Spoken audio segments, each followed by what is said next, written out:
What is a book of accounts? A book of accounts contains transaction records for commercial accounts. Double-entry accounting systems used by commercial organizations involve numerous ledgers or books, including the general ledger and general journal.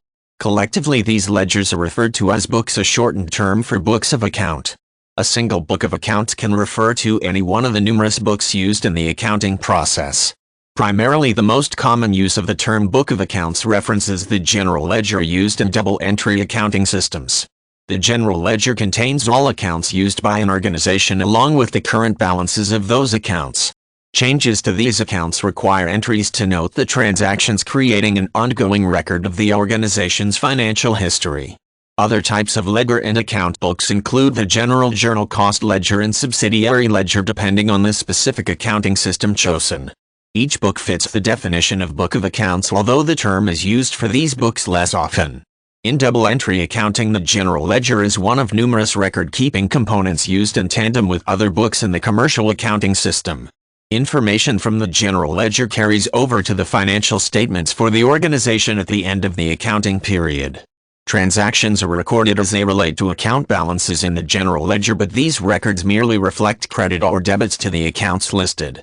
Detailed information on specific transactions are recorded in via journal entries in the general journal. Books of account house records showing changes to various commercial accounts used by an organization. These accounts show changes in balances for assets, liabilities, and expenses. For double-entry accounting, the general journal records specific transactions involving at least two affected accounts, one with a credit and one with a debit. The new account balance drawn from the general journal information transfers to the general ledger as a summary entry. An example can help to explain how a book of accounts is used. The purchase of office equipment creates a reduction in cash and an increase in the asset account for office equipment. The specific transaction affected accounts and notation about the transaction each warrant an entry on separate lines in the general journal. The increase or decrease to each account then transfers to the primary book of accounts, the general ledger. At the end of the accounting period, the general ledger balance is transferred to financial statements such as the balance sheet, income statement, and statement of owner's equity.